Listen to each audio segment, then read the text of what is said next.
जिनका तुम दमन करना चाहते थे, उन्हें क्यों छोड़ दिए? प्रतिज्ञा ली थी कि युद्ध में आपके पुत्रों को पराजित करूंगा, इसलिए जाने दिया। परंतु एक वचन भी है कि आपके पुत्र 1 वर्ष का अज्ञातवास अवश्य पूर्ण करेंगे।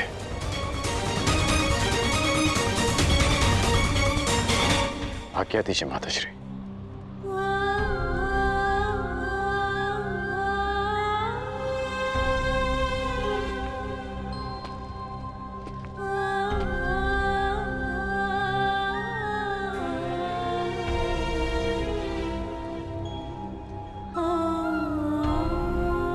कदाचित मैं तुम्हें बता सकती पुत्र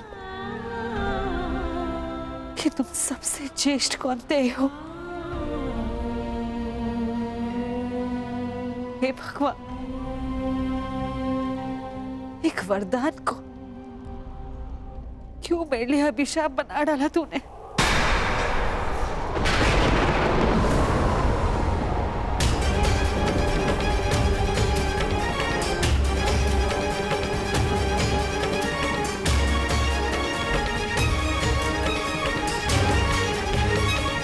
हे ईश्वर, कौन सा संकट आने वाला है मेरे पुत्रों पर?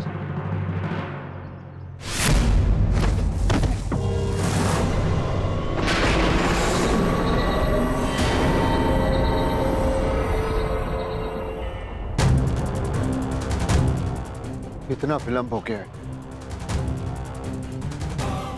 अब तक तो नकुल को आ जाना चाहिए था। मैं देख कर आता हूँ ज्येष्ठ, कहीं कोई संकट तो नहीं। मैं भी साथ चलता हूँ। दुर्योधन के गुप्तचर हमारी खोज में है, कहीं उनकी ओर से कोई संकट ना आया। यदि शत्रुदल से कोई हुआ तो ज्येष्ठ, उन्हें तो मैं स्वर्ग लोक भेज कर ही आऊंगा।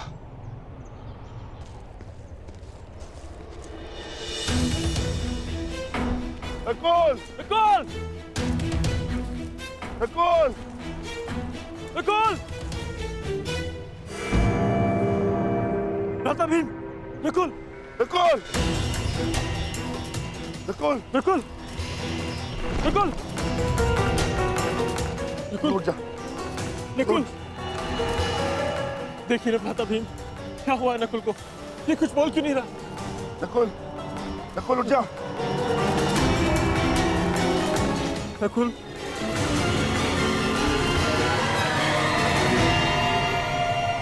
कौन छिपाए यहाँ?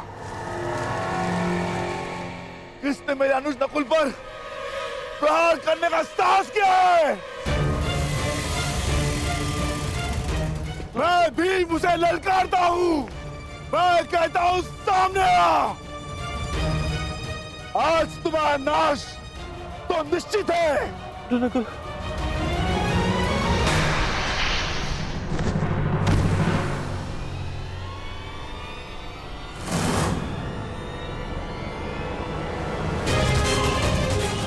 अरे ये क्या हो गया? कदे उठो नकुल, कदे उठो, कदे।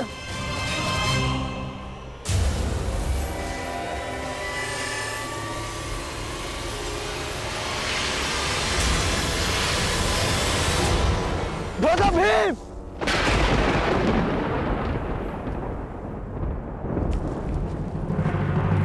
भ्राता भीम! भ्राता भीम! सहदेव! नकुल! नकुल!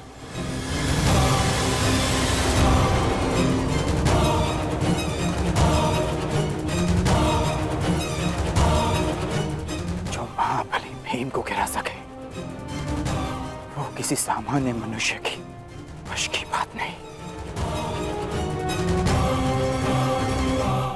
तुम अवश्य कोई मायावी हो, तुम जो भी हो, यक्ष, किन्नर, गंधर्व, मायावी, पिशाच, प्रेत, मेरे समक्ष प्रस्तुत हो और मेरे भाइयों को जीवित करो, अन्यथा अपने प्राण देने के लिए तत्पर हो जाओ।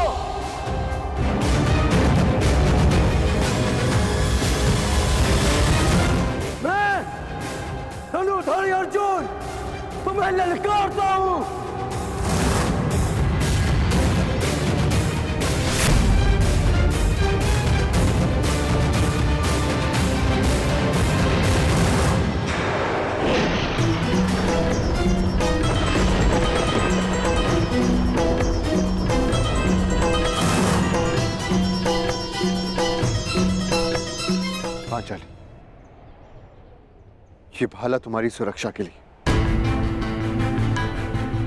मैं अपने अनुजों को ढूंढने जा रहा हूं। मैं भी साथ चलूंगी आर्या। नहीं पांचाली, संकट पता नहीं कितना बड़ा होगा। ये भाला अपने पास रखो। और हाँ, यदि मैं ना लौटा तो तुम सुरक्षित पांचाल लौट जाना। परंतु पांचाली, ये मेरी आज्ञा है।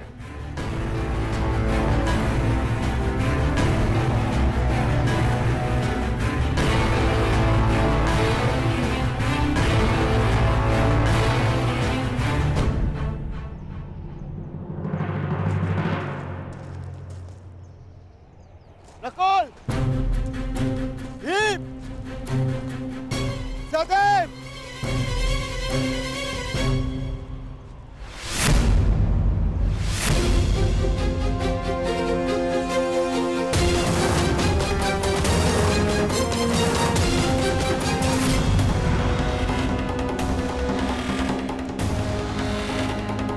भीम, भीम, उठो भीम।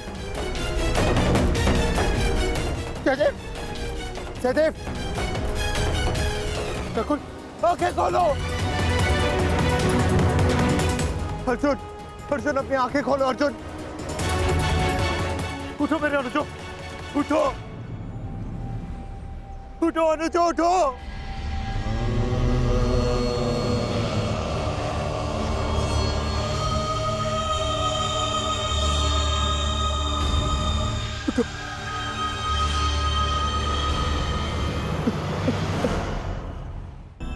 कैसा ज्येष्ठ, कैसा ज्येष्ठ। युद्ध में हारे जाने के पश्चात भी जिन्होंने मुझ पर अपना विश्वास नहीं हारा, उनकी सुरक्षा मैं कैसे नहीं कर सका। क्या उत्तर दूंगा, क्या उत्तर दूंगा मैं माता कुंती को, क्या उत्तर दूंगा मैं पांचाली को, क्या उत्तर दूंगा मैं उन्हें।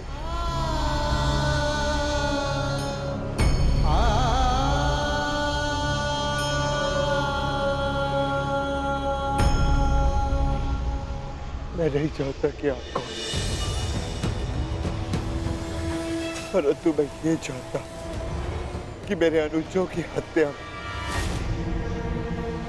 आपका हाथ अवश्य, आप अदृष्टि अवश्य है, परंतु मैं ये जानता हूं कि आप मुझे सुन और देख अवश्य सकते हैं। तो आप ये भी सुन लीजिए, या तो ये युधिष्ठिर अपने अनुजों को अपने साथ लेकर जाएगा, या इसी सरोवर के तट पर अपने प्राण दे देगा। कृपा करके बताएं कि आप कौन है। मैंने तुम्हारे भाइयों की हत्या की है और तुम्हारे भाइयों का वध हुआ क्योंकि वो इसी के पात्र थे। उन्होंने मेरी आज्ञा की अवहेलना की थी। मेरे प्रश्नों का उत्तर दिए बिना मेरे सरोवर का जल लिया और युद्ध करने को प्रस्तुत हुए। अब तुम्हारी बारी है युधिष्ठिर। मेरे प्रश्नों का उत्तर दोगे या युद्ध का आह्वान? बिना शत्रु को जाने, बिना उसका मंतव्य पहचाने युद्ध करना धर्म नहीं। इसीलिए समक्ष प्रस्तुत होकर आप मुझे बताएं कि आप कौन हैं।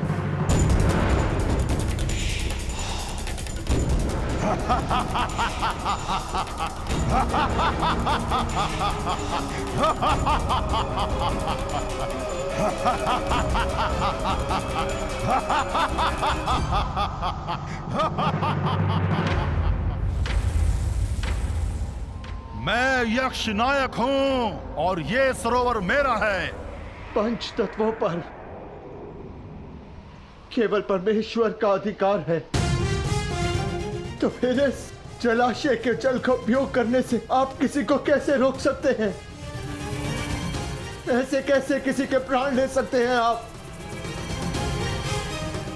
उत्तर दीजिए। मैं व्यर्थ विवाद नहीं करता हूं युधिष्ठिर। धर्मराज हो, इतना तो समझते हो ना कि बिना किसी की अनुमति लिए किसी की वस्तु का प्रयोग करना चोरी है, और मैंने चोरों को दंड दिया है। परंतु तुमने यहां आकर ना मेरी संपत्ति पर दृष्टि डाली और ना मुझे युद्ध के लिए ललकारा। अभी तो तुमने मेरा आह्वान किया, इसलिए मैं तुम्हें एक अवसर देता हूं। मुझे मेरे प्रश्नों का उत्तर दो और मैं तुम्हारे एक भाई को जीवित कर दूंगा। बोलो, स्वीकार है?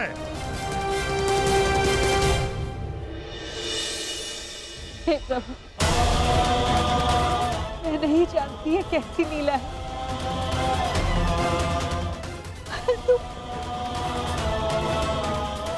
इस मां की परीक्षा मत लो। मेरे पुत्रों की रक्षा करो प्रभु, मेरे पुत्रों के। अपने भाइयों के पश्चात मुझे अपने जीवन का कोई मोह नहीं है महोदय।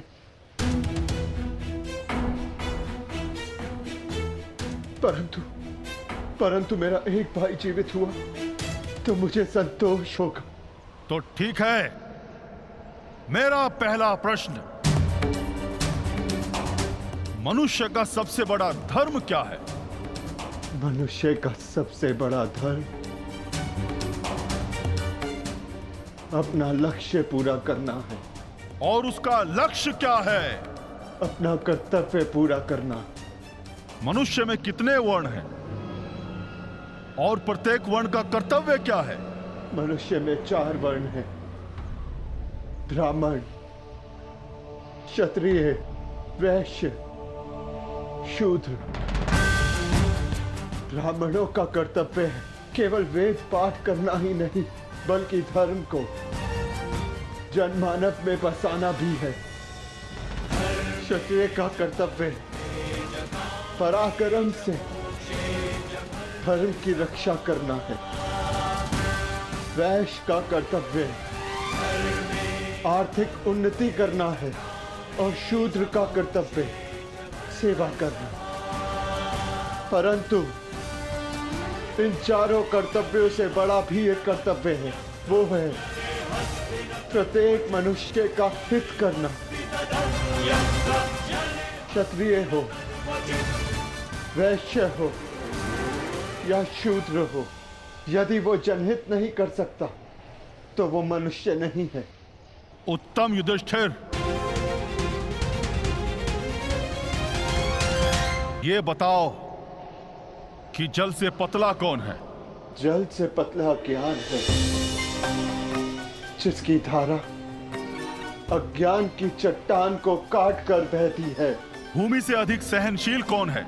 माता भूमि से अधिक सहनशील होती है। और आकाश से ऊंचा कौन है? आकाश से ऊंचा स्थान पिता का है। वायु से अधिक गति किसकी है? और भूसे के तिनकों से अधिक संख्या किसकी है? मन की गति वायु से अधिक तीव्र है और चिंता की संख्या भूसे के तिनकों से अधिक है। विदेश में मनुष्य का संबंधी कौन है? रोगी का संबंधी कौन है? और मृत्यु शैया पर लेटे मनुष्य का संबंधी कौन है? विदेश में मनुष्य का सबसे बड़ा संबंधी उसकी विद्या है, जो एक मित्र की भांति उसे हर संकट से बचाती है। रोगी का संबंधी उसका चिकित्सक है, जो पत्नी और माता की भांति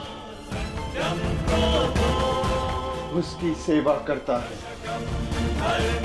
और मरने वाले का संबंधी केवल धर्म और दान है, उसके सत्कर्म है, जो मरने के पश्चात उसके साथ जाते हैं। क्या है जिसके नाश से मनुष्य सबका प्रिय बन जाता है? क्या है जिसके नाश से मनुष्य सुखी हो जाता है? और कौन सा शत्रु है जो मनुष्य का नाश करता है? अहंकार के नाश से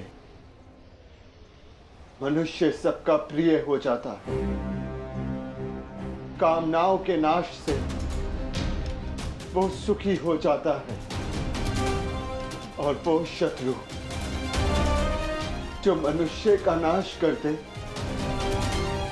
वो क्रोध है। अंतिम प्रश्न युधिष्ठिर, बताओ, संसार का सबसे बड़ा आश्चर्य क्या है? मनुष्य प्रतिदिन सहस्त्रों को जन्म लेते हुए देखता है, सैकड़ों को मरते हुए देखता है, जो जानता है कि उसे भी एक दिन मर जाना, फिर भी सदा जीने की चाह रखता है। ये संसार का सबसे बड़ा आश्चर्य है। तुमने मुझे संतुष्ट किया युधिष्ठिर, मैं प्रसन्न हुआ।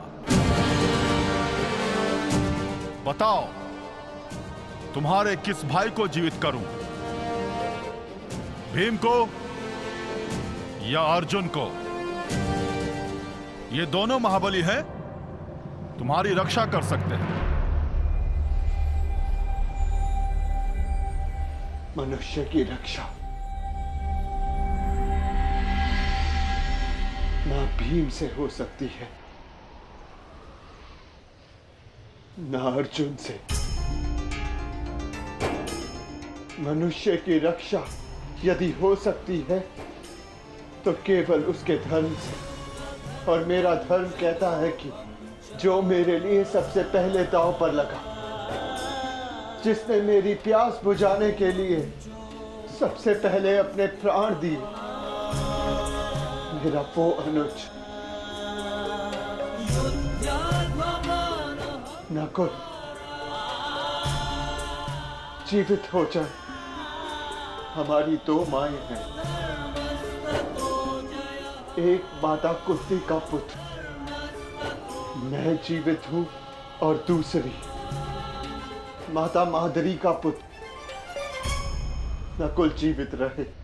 अति उत्तम युधिष्ठिर, जो विपत्ति में भी न्याय और धर्म का साथ नहीं छोड़े, वही सफल होता है। तुम अपनी परीक्षा में सफल हुए।